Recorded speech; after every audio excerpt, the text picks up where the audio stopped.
So welcome to day 2321 of What You Up To Now. Sharon Horne-Ellstrom here. Originally documenting the journey as I transitioned from the brick and mortar corporate world of businesses to the online world of businesses. And then in 2020 with the pandemic and all that craziness, a little bit of back and forth again and helping people to move their businesses ahead during a time when everything was like just discombobulated and blown up. Today, I create a couple of pieces of content every day. The first is an annual challenge. This year's annual challenge is the Let's Grow annual challenge. And as you can see, we are covering the SOAP framework and we're on step 2, which is options. And what we did yesterday is we identified what's our current story, what's our desired story with respect to relationship growth. We're working on relationships. We're working on growing in one area or aspect of our life every day this year. And this month we're focusing on relationships. So we identified our current story and our desired story, and to begin to fill that gap, we can want to brainstorm options today. What are possible ways that we could start or absolutely fill that gap between where we are and where we want to be in a particular relationship? Now, I've found with especially relationships, very seldom can we personally just do one thing and the problem solved, the relationship is 100% the way we want it, etc.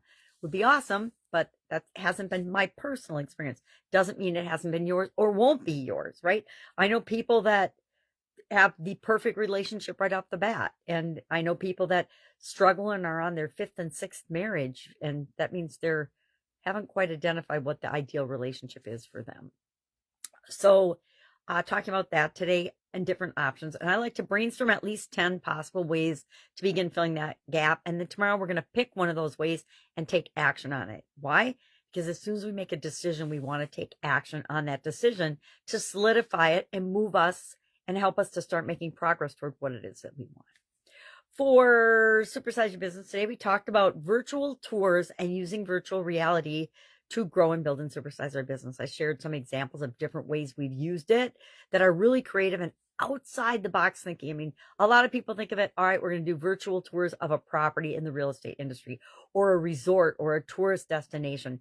We've used it for events. We've used it for onboarding. We've used it for membership sites. We've used it for products and services in just about every category. We've used it for introducing different technologies and different ideas and different ways of looking at the world and perceptions to different people and different target and all kinds of different audiences. So it's one of those leading edge technologies that it's not only amazing, but it's also really fun to apply to businesses because it gives the businesses that use it such an incredible competitive advantage. It's an engaging, leading edge, fun way to experience a business, products and services, and to enhance whatever it is and the problems that you're solving for the world. You can actually show them, hey, this is how you solve the problem, and they can actually be doing it.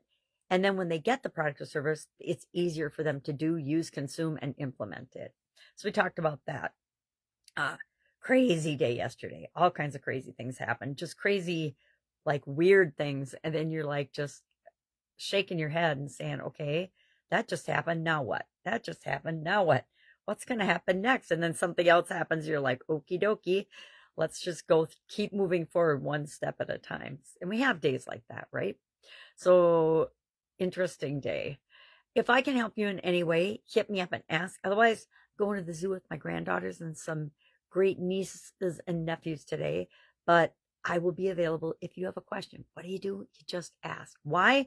Because that's the fastest way to make progress and move forward is to ask the question. And even if I don't know the answer, guess what? I guarantee I know somebody that does and that can help you with whatever it is that's your sticking point or causing you friction.